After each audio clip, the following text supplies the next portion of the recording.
Hello and welcome into Sports Talk on a Budget. It is October 3rd. It is the night of October 3rd, 20 year of our Lord 2023. Jam-packed show for you tonight. Jam-packed show, not just football. We're going to do a baseball breakdown. MLB Playoff started today. Actually, two games are already finished. One is underway. Actually, two are underway right now. So, with all further ado, into October. Can't believe we're only 3 months left of this year, but let's go ahead and dive into the show. So, as I mentioned, it's not just football today, even though we're in the heart of football season now, but the MLB playoffs have started. Baseball playoffs have started. Obviously, October, postseason baseball. One of the best times of the year is October. You got football in full swing, October baseball, basketball starts at the end of the month. One of the best times of the year is October. But let's go ahead and, like I said, dive into the topics. First topic of the day is going to be my MLB playoff preview. Going to go from both divisions, or sorry, both leagues, and give you my pick in each round, starting with the wild card round to the divisional round to the championship round, all the way to the World Series, and give you who I think is going to win both leagues and play in the World Series and who's going to win the World Series. After that, I'm going to move to my second topic of the day, and we're going to go to college football. I'm going to give you my top 10 college football teams. So we're 1 month into the college football season.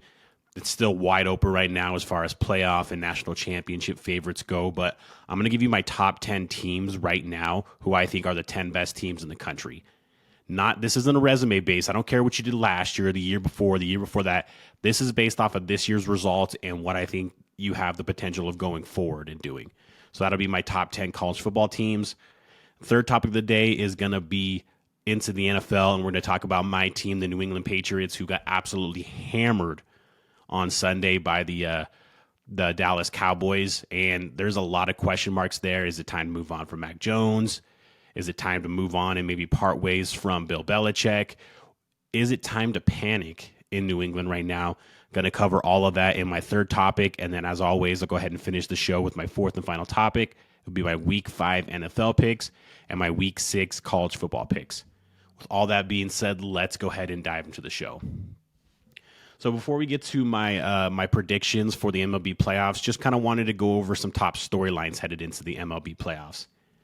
One for me is going to be Braves have been the best team in baseball basically since early July.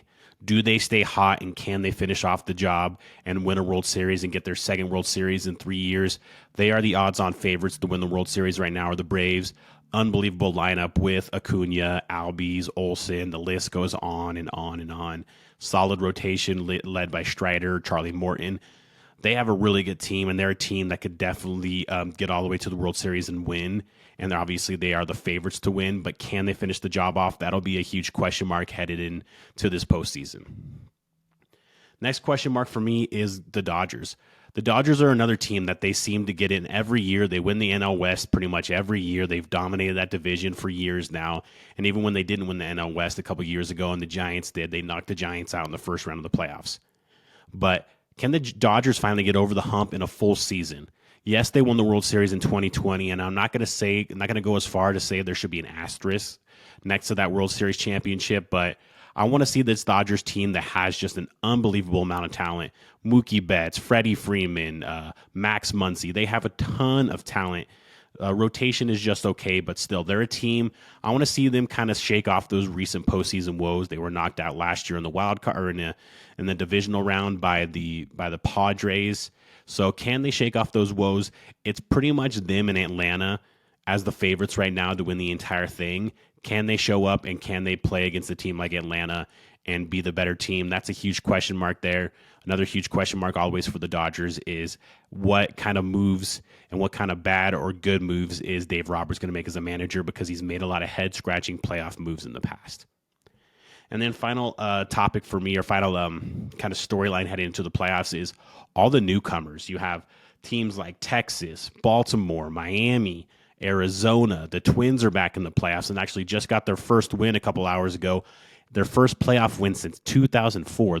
Their first playoff win in 19 years the Twins just got. So how are these teams going to perform? Baltimore ended up with the number 1 seed in the American League. Texas pretty much had the AL West all the way into the last day of the season when the Astros overtook it from them. Arizona was a team that no one saw making the playoffs and making a run. So, and then also Miami was another team that came out of nowhere as well. So, what do these new playoff newcomers do? Can they make some noise? Can they make a run? And can maybe one of them even steal the show and get all the way to the World Series and potentially win the World Series?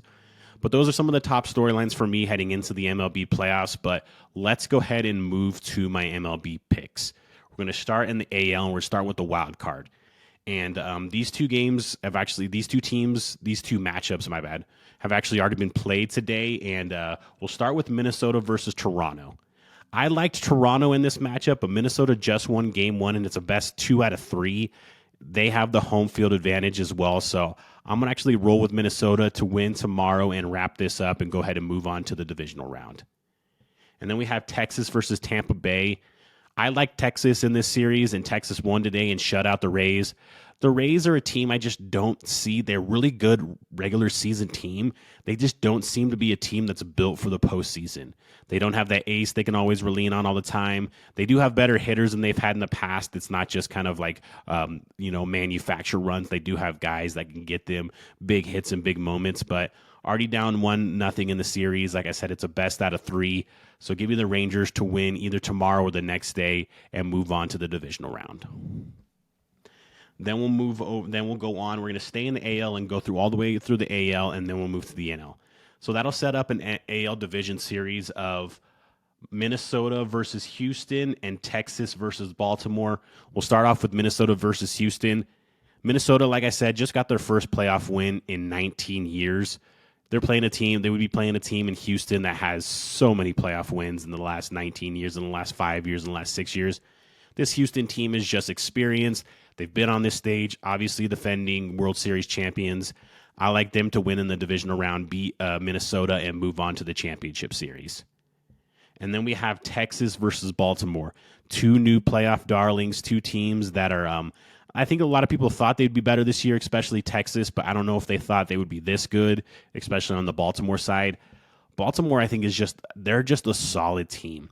They hit the ball well, they pitch well, they field, they just play solid baseball. Texas, I think, can sometimes be a little boomer bust, so I'm going to roll with Baltimore in the division series. So Baltimore beats Texas and goes on to the championship series. So in the championship series, it is Houston versus Baltimore, and this is old school versus new school. Old school, Houston, defending World Series champion, been on this stage, have played in big games like this year after year after year, basically for the last 8 years, versus Baltimore in the ALCS, if this is what happens. A stage that they're not used to. Not saying that they're not ready for it, but they're not used to. Because of that, they will have home field, though. But because of that, I will take Houston to win and get back to the World Series. And then moving over to the NL. So we have the NL wild card. I haven't seen the result of Arizona and Milwaukee yet. It was 3-3 last time I checked. But I'm going to roll with Arizona in that series. I just like their team a little bit better. Their lineup, I think, is a little bit better. I think the pitching it leans towards Milwaukee. But I like Arizona's lineup just a little bit better. And I'm going to roll with Arizona in that series. And then we have Miami versus Philadelphia. Philadelphia was hot down the stretch. They finished the season very hot. They were on a run. I think they beat Miami. Miami is a great story getting into the playoffs this year. Kind of a year ahead of what I thought they would be going forward. I thought they'd be a good team this year, but not a playoff team. But I'm going to roll with Philadelphia. They've gotten healthier. They've gotten hot at the end of the season, one of the best records in September. So I think Philadelphia wins and moves on to the championship series, or to the division series, my bad. And then we have in the division series, it would be Arizona versus LA and Philly versus Atlanta. So we'll start on the West Coast there in that Arizona-LA series. And in that series, I like the Dodgers. The Dodgers have worked the Diamondbacks throughout the regular season. They've been the better team, won that division, of course. So I just find the Dodgers the better team, and you can't lose this series if you're the Dodgers like you did last year to the Padres. To an inferior division opponent, you need to win this series. So I think the Dodgers win this series and move on to the NLCS. And then we have Philly versus Atlanta, another divisional matchup, both of the NL East teams. Atlanta just has too much firepower to me. I just think they have way too much firepower, both on the offensive side, in their rotation, even in the bullpen. They're the most complete team to me in Major League Baseball right now, and that's why they're the number one overall seed in the entire world, in the entire playoffs. So I like Atlanta to eliminate Philadelphia, the defending NL champions, and move on to the World Series. And then that sets up a rematch of the 2021 World Series, which was Houston versus Atlanta. And I think it goes the same way it did in 2021. I think Atlanta beats Houston probably in 6, maybe 7. This could be a great series. To me, like I said, I just think Atlanta's too complete of a team. They're just playing too well all year. Like I said, lineup's ridiculous. Rotation is good. Bullpen is good. Coaching is good. They're a complete team, and there's a reason why they've been the best team in baseball for the last 3 months. So I like the Atlanta Braves to go and win their second World Series in 3 years. So Atlanta Braves would be my 2023 World Series champions. With all that being said, let's go ahead and move on to my next topic. And we're going to move over to college football. And I thought, after the first month of the season, we've had week 0, obviously, was in August. Then we had the entire month of September. We're 5 weeks into the season. 6 for some people, but 5 weeks for most teams. I thought it was time to go ahead and give my top 10. And going into the show today, I kind of set this up a little bit. This top 10 isn't based on what you did last year or what you did the year before or what it says on your jersey or what your logo says. This isn't a resume, all-time resume ranking. This is a right now ranking, who I think the top 10 teams are in college football right now and who I think can have a chance to make a run at a college football playoff and have the opportunity, especially with what the schedule presents to them. This isn't a power rating. This is not what I would power rate teams. This is what I think the ranking of the top 10 should be. So with all further ado, let's go ahead and start, and nowhere else to start but number 1. And number 1 for me right now is the Michigan Wolverines. I know what a lot of people are going to say, who have they played? And I get that. I understand that. But yes, they haven't played anybody, even though Rutgers is a 3-win team. They went on the road and got a conference win last week against Nebraska. Yes, they've played a cupcake schedule, but they've done exactly what they've needed to do against their cupcake schedule, is beat down those teams and don't give them hope in the game. In most of their games, they've taken out J.G. McCarthy in the third quarter. They've taken their foot off the gas in the third quarter. Basically, by the third quarter in most of their games, their game was over. And even by the second quarter, most of the games, the game was over. So Michigan right now, I know they haven't played a lot of good teams, but they have been dominant and they have looked like the team that we thought they were going into the season. They still have Penn State ahead. They still have Ohio State ahead and a potential Big Ten championship game if they get there. So if we're looking for them to get tested, there is opportunities for them to get tested coming up. Moving to number 2, a little bit of a surprise here, but this team I think has the best win so far in college football, and that is the Texas Longhorns. Texas has the best win going into Tuscaloosa and beating Alabama. Yes, I know this isn't the Alabama of 2020 or even last year or even 2021 or anywhere in the teens, but going into Alabama and winning is still a really, really tough thing to do. As long as Nick Saban is roaming that sideline, it's going to be difficult to go into Alabama and win. And that's exactly what Texas did. And in that second half, they pushed around Alabama. They were the more physical team. They out-physicaled Alabama. No one does that. Nobody does that. And they did that. And we all thought after the Alabama win, where's the letdown? We thought maybe against Wyoming, and they stumbled a little bit against Wyoming, but then put them away in the fourth quarter. They go on to Baylor on the road. Okay, well, here's what it's going to be. No, they handled Baylor on the road. Kansas at home, a Kansas-ranked team. Yes, Jalen Daniels didn't play, but still, they handled Kansas at home. They handled their business. It wasn't that classic letdown for Texas after a big win or after a big performance. So Texas is my number 2 team. Number 3 is Ohio State. Ohio State has the second best victory of the season behind Texas's victory in Alabama. Ohio State, yes, it took them all the way to the last second of the game basically to beat Notre Dame, but they did on the road in South Bend. Always a tough place to play, especially when you're a team like Ohio State coming in there with all the expectations, with all the tradition and everything that comes with Ohio State. going into Notre Dame. That was a tough place to play for them. Kyle McCord really came of age in that game. I wasn't sure he was ready to make a last-minute drive like that on the road, but he proved me wrong and went right down the field and won that game for the Ohio State Buckeyes. So, yes, the rest of their schedule hasn't been great, but they have the second best win on the season. They still have Penn State. They still have Michigan. They still have to go to Wisconsin, who's playing better.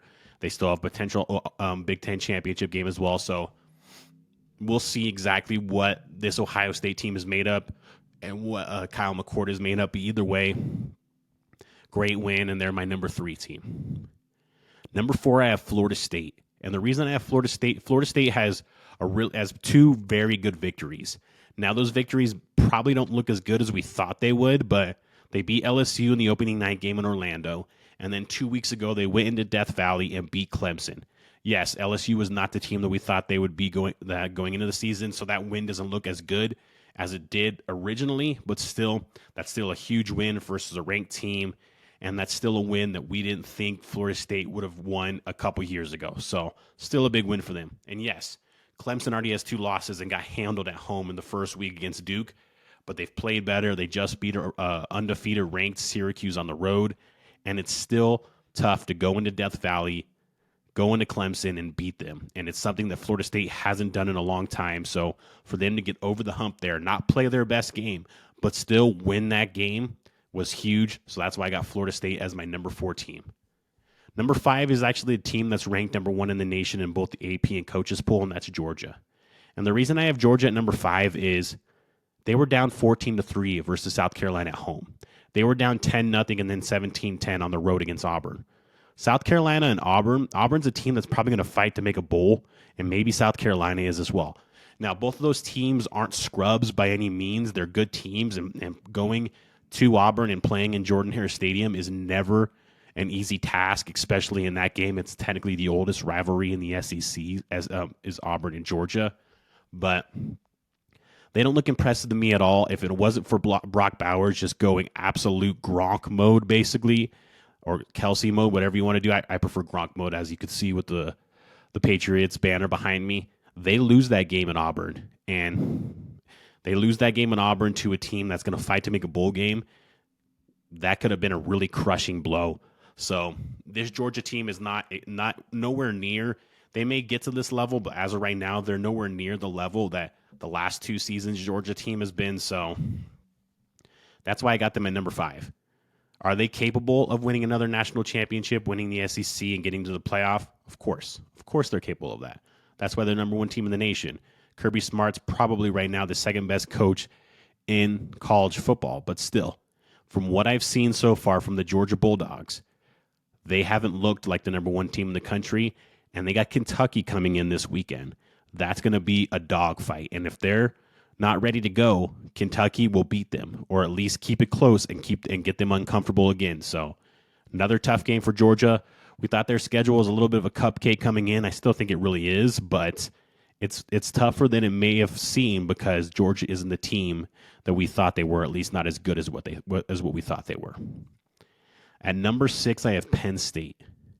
Penn State's a lot like Michigan. They haven't played a lot of people. The West Virginia win opening night looks better so far because West Virginia has played better than we thought they were. They hammered Iowa.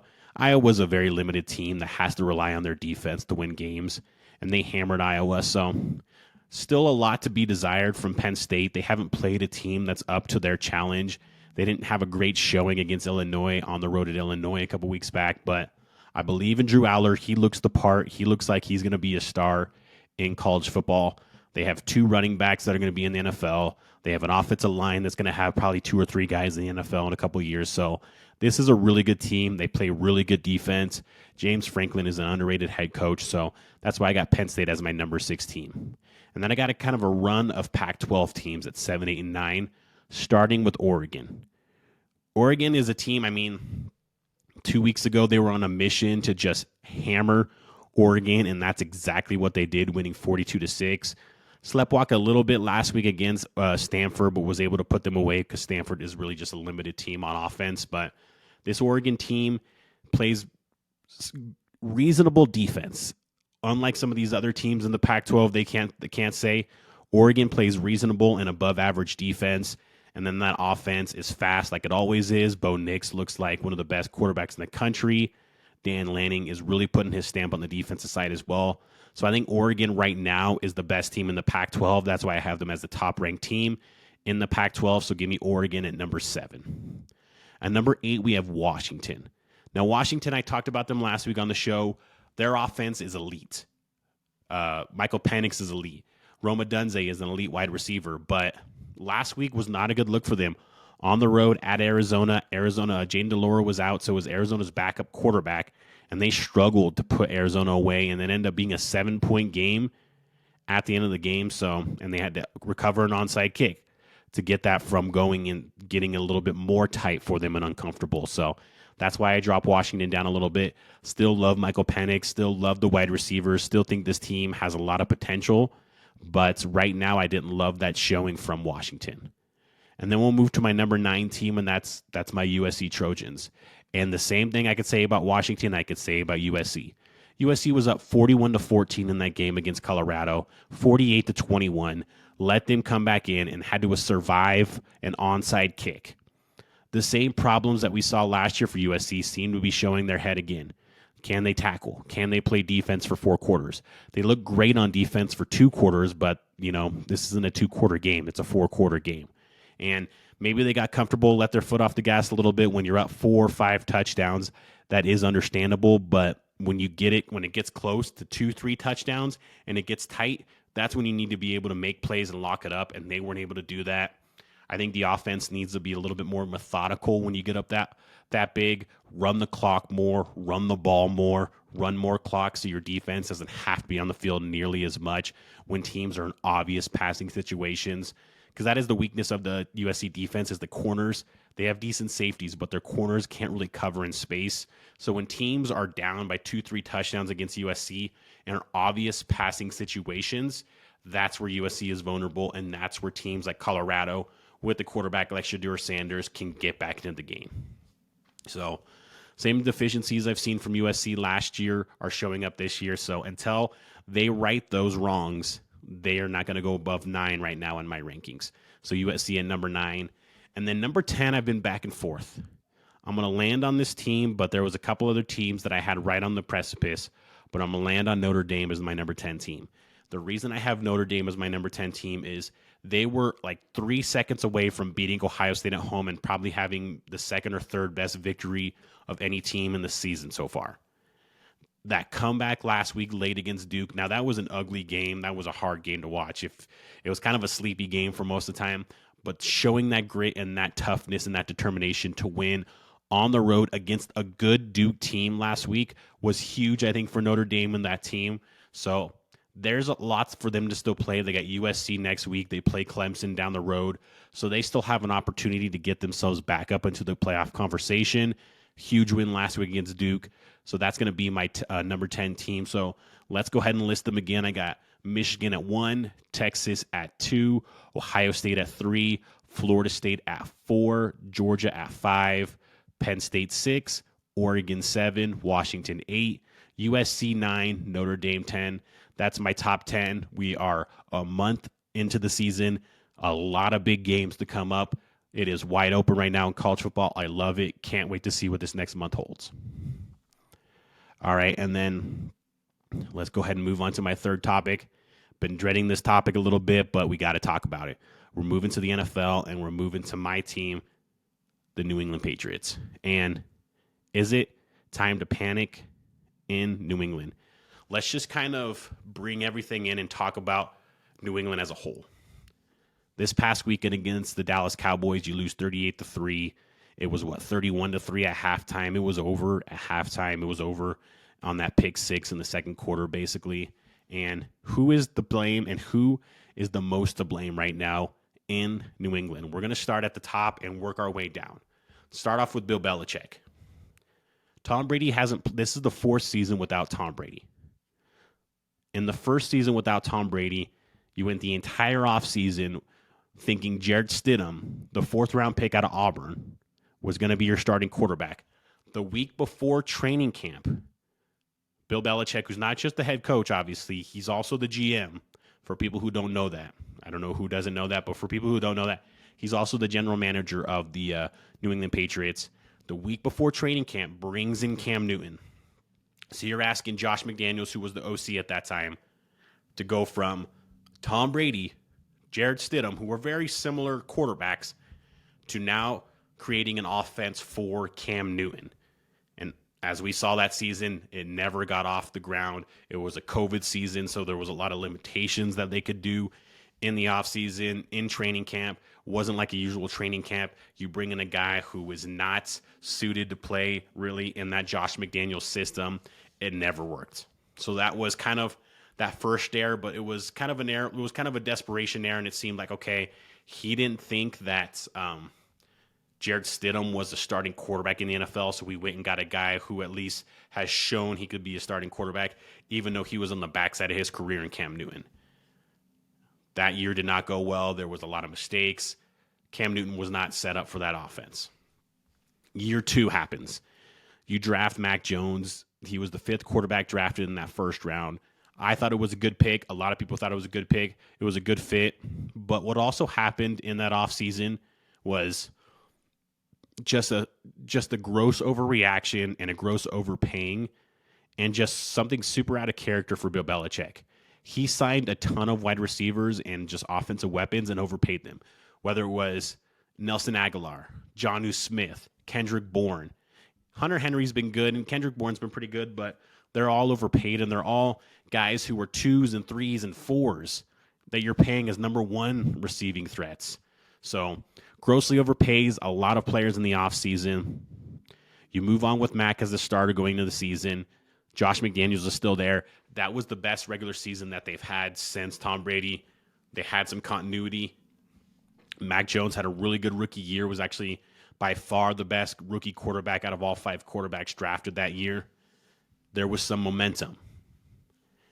Josh McDaniels leaves. He takes the Raiders head coaching job. You go most of the offseason thinking, okay, who's going to be the offensive coordinator? You don't hire an offensive coordinator. This was last offseason.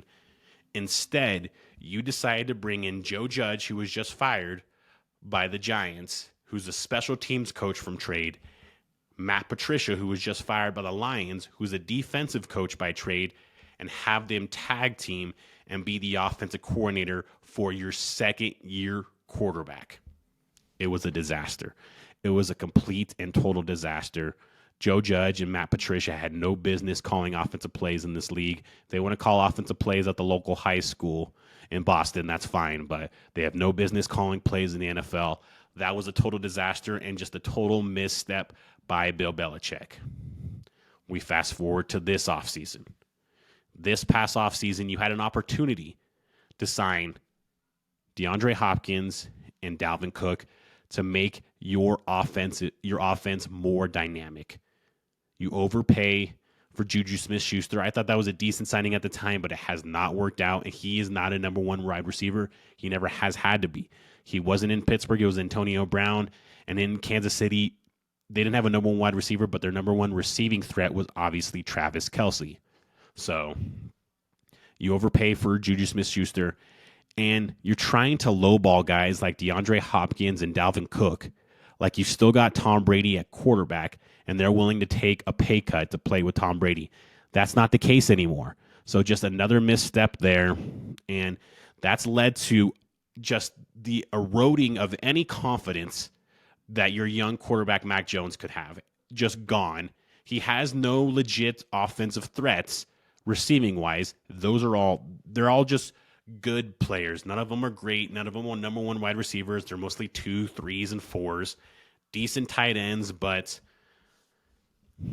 you've stunted the growth of Mac Jones. You've eroded any confidence that he could have as a professional quarterback. So a lot of the blame, in my opinion, falls right at the feet of Bill Belichick. Now let's look at Mac Jones. Great rookie year. Last year was sabotaged, I thought, with the whole Patricia Joe Judge pairing for offensive coordinator. So that I don't hold against him too much, but still could have played better and could have just handled it better, more professionally. But he saw a lot of whining. There was some cheap shots in games. There was rumors that he went outside of the building to find offensive coaching and offensive guidance. That's something you don't do when you just don't do to Bill Belichick. And that, I think, is rubbed Bill Belichick the wrong way. And you could tell a lot. It doesn't, I don't, from the outside, I know it's from the outside looking in, and Patriot locker rooms are hard to kind of get a feel for because Bill Belichick keeps everything in so tight. But what it looks like right now is that Mac has lost the locker room with some of the cheap shot antics and with the bad play. This is a team with a lot of veterans that joined the Patriots hoping to be a part of the Patriot way, even without Tom Brady, and it has not been anywhere near that. They have not been anywhere near the successful team they were with Tom Brady for those 20 years when they were dominating the league. So a lot of the blame does fall on Mac Jones as well. I think the plan of action going forward is they're most likely going to be in the quarterback sweepstakes this draft.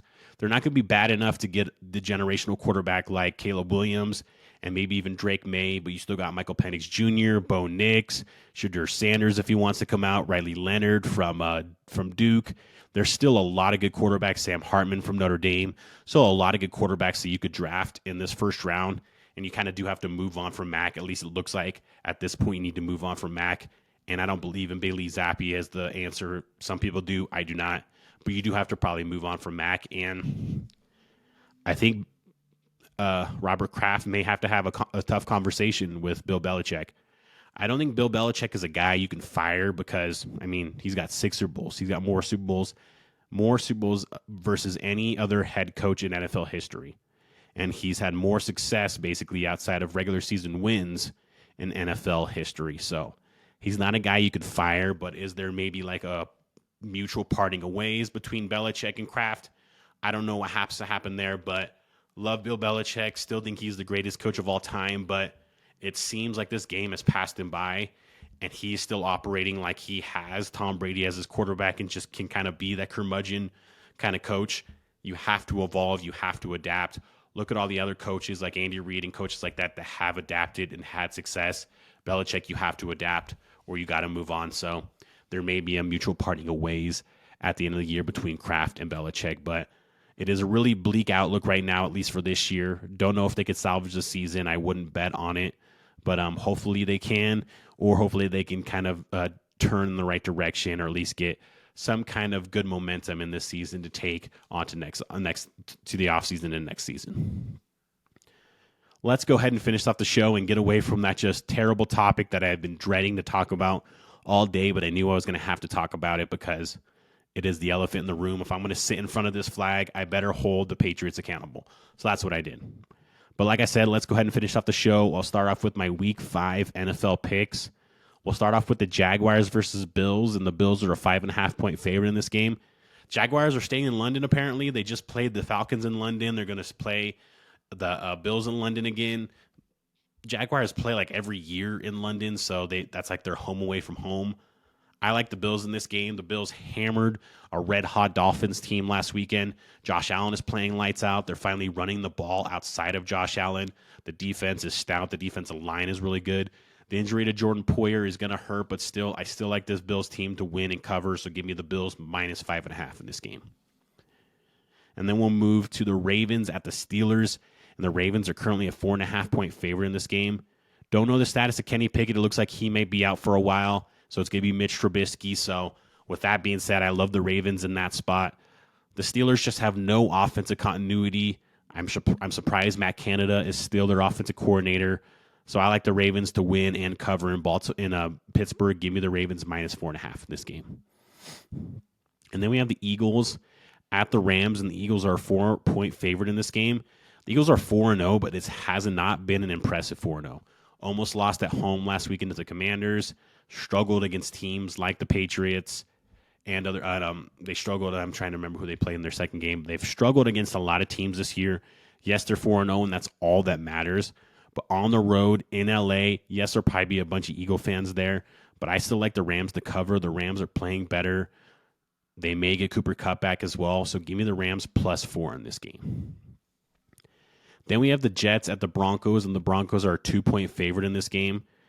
The Broncos probably should have lost and nearly lost to the worst team in the league in the Chicago Bears. The Broncos have no defense, and the Jets found some offense this past week. And Zach Wilson found some game that I didn't think he had this week as well. So I think the Jets go into Denver and win. So give me the Jets +2 to cover, and I think they win the game outright as well. And let's go ahead and finish off my picks with the best game of the weekend, and that's the Sunday night football game, and that is the Cowboys at the 49ers, and the 49ers are a 4-point favorite in this game. I like the 49ers to win and cover. They're just the most complete team in this league. McCaffrey should be in the top 3 to 5 MVP candidates. Brock Purdy is playing mistake-free football. They still have a really good defense. And who do you stop on their offense? Okay, you slow down McCaffrey. Well, they still got Debo. You slow down Debo, they still got Kittle. Well, you slow down Kittle, they still got Ayuk. They're just the most well-rounded and best roster in the entire league. This Cowboys team is going to play really good defense, but I think it comes down to if Dak can make those plays against this 49ers defense. I just don't think he does. And I like the 49ers to win and cover. Give me the 49ers -4. Let's go ahead and finish this off. My Week 6 college football picks. Going to start off with the big Red River rivalry, and I'm going to try to be maybe not at that game, but at least at the tailgate. My cousin's getting married in Dallas, or actually in Denton, like Dallas area, Friday night. So I'm going to try to get down there to tailgate and be in like the fair area for the Oklahoma-Texas game. Number 12 Oklahoma, number 3 Texas. Texas is a 6.5-point favorite. Oklahoma just really hasn't played anybody, and they haven't looked great. They were in a dogfight early on last week against a bad Iowa State team. So I think Texas wins and covers, so give me Texas -6.5 in this game. Then we got Maryland at number 4, Ohio State, and Ohio State's a 19.5-point favorite. How Maryland is not ranked at 5-0 is just criminal. It's just criminal, and you still have a 2-loss LSU team who can't stop a nosebleed right now who's ranked. So Ohio State, I think, wins this game, but I think Maryland with Tua's brother, Talia Tagovailoa, at quarterback moves the ball enough on offense to keep it close and cover, so give me Maryland +19.5 in this game. And then we have 23 LSU, who's a 6.5-point favorite, at 21 Mizzou. I like Mizzou in this game. Like I said, LSU can't stop a nosebleed right now, so Mizzou is going to be able to score on this LSU team. LSU might win, but I don't think they're going to get the requisite stops that they need to get on the defensive side. So I like Missouri to cover. Give me Mizzou +6.5 in this game. And then huge game. Obviously, last time this game happened in College Station, Alabama lost. That is number 11 Alabama at Texas A&M. And Alabama is currently a 2.5-point favorite. Now, A&M is on their second quarterback, Max Johnson, after Connor Wegman went out a couple weeks ago and is probably going to be out for the year. But Max Johnson played really well last week against Arkansas in Jerry World at the AT&T Stadium. And A&M's tough to beat in College Station. They beat Alabama 2 years ago. That was their biggest win they've had in years under Jimbo Fisher. Alabama still hasn't found a real identity on offense outside of just running the ball. They ran it pretty well these last couple of weeks against Ole Miss and Mississippi State. A&M's got a better defense than both of those teams. I think their defense slows down the run game and tries to make Milroe beat A&M with his arm, and I don't think he can. So I think this upset happens again. I'm going to roll with Texas A&M to cover, and I think they may win the game outright. So give me Texas A&M +2.5. And then we'll go ahead and finish it with number 20 Kentucky at number 1 Georgia, and Georgia's a 14.5-point favorite. Kentucky is coming off of just absolutely hammering Florida at home this past week, and Georgia needed every single second of that game against Auburn to win, and needed needed basically just everything out of Brock Bowers that they could get out of him to beat Auburn, and they did, but it was a very close game, and it was closer than I thought. This Kentucky team plays a lot like Georgia. They play physical defense. They like to run the ball. They don't ask a lot out of their quarterback in Devin Leary. I think Kentucky keeps it close enough. Georgia may win at home, but I think Kentucky covers, so give me Kentucky +14.5. Watch out, Kentucky may even win this game as well. So that'll go ahead and round out my show today. Thank you for watching and listening. Again, if you prefer to watch the show, I do have it up on YouTube, on my YouTube show under Sports Talk on a Budget. Please like and subscribe to the show on there. Or if you prefer the audio version, I'm on Spotify, Apple Podcasts, Amazon Music, and plenty other podcast stations. Thank you again for watching and listening, and have a great day.